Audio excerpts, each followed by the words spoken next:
ഒരു രാത്രി തീക്ഷ്ണമായ വാക്കുതർക്കത്തിന് ശേഷം ഭർത്താവുമായി പിണങ്ങി മക്കളെ ഉറക്കിക്കിടത്തി ഭാര്യ വീട് വിട്ടിറങ്ങി.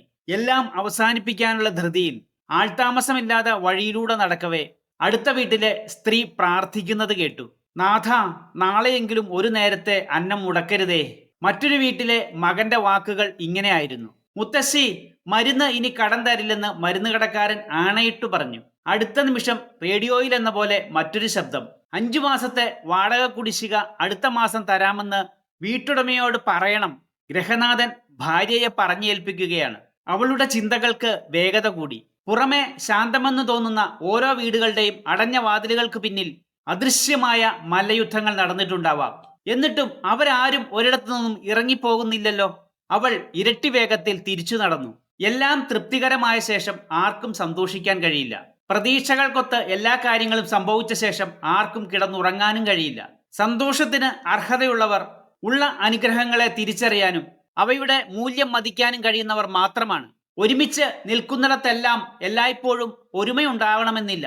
വിരുദ്ധ ചിന്തകളും വിപരീത ജീവിതശൈലികളും തമ്മിലുള്ള ഏറ്റുമുട്ടൽ പ്രകൃതിയിൽ എന്ന പോലെ ജീവിതത്തിലും സ്വാഭാവികമാണ്. ഞാൻ മാത്രം ജയിക്കണം എന്ന വാശി ഉപേക്ഷിച്ചാൽ മാത്രം മതി. പല സംഘർഷങ്ങളും അവിടെ തന്നെ സമാധാനപരമായി അവസാനിക്കും. എന്റെ നിബന്ധനകൾക്ക് അനുസരിച്ചുള്ള ഒരു ലോകം മാത്രം മതി എന്ന് വാശി പിടിക്കുന്നവർ ലോകത്ത് ഒരിടത്തും ആനന്ദം കണ്ടെത്തുകയില്ല. അത് മറ്റെവിടെയോ ലഭിക്കുമെന്ന മിഥ്യാധാരണയിൽ അവർ ഉള്ളയിടങ്ങളിൽ നിന്നെല്ലാം ഇറങ്ങിപ്പോകുന്നു.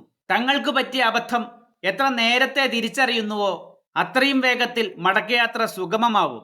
ദൂരം കൂടുന്തോറും മടങ്ങി വരാനുള്ള സാധ്യത മങ്ങിപ്പോകുന്നു. നമ്മൾ ഓരോരുത്തരും വ്യത്യസ്തരാണ്. എല്ലാവർക്കും ഒരേ ആഗ്രഹങ്ങളുമല്ല. അതുകൊണ്ട് ഒരുമിച്ച് മുന്നോട്ട് പോകണമെങ്കിൽ പലതിനോടും മനസ്സറിഞ്ഞ് പൊരുത്തപ്പെടേണ്ടി വരും. ആഗ്രഹിക്കുന്നതെല്ലാം ആർക്കും ലഭിക്കുകയില്ല. എത്ര സൂക്ഷ്മമായി തെരഞ്ഞെടുത്താലും പല അപാകതകളും ഉണ്ടാകാം. ഉള്ളതിന്റെ നന്മകളെ ആസ്വദിക്കുക എന്നതാണ് ജീവിതത്തിന്റെ ഏക വഴി. പ്രശ്നങ്ങളെ ഇല്ലാതാക്കാനുള്ള ശ്രമമല്ല, അവയെ സമീപിക്കുന്ന രീതി മാറ്റാനുള്ള ശ്രമമാണ് യഥാർത്ഥ പരിഹാരം. വീഡിയോ ഇഷ്ടപ്പെട്ടാൽ ഷെയർ ചെയ്യാനും ലൈക്ക് ചെയ്യാനും സബ്സ്ക്രൈബ് ചെയ്യാനും മറക്കരുത്.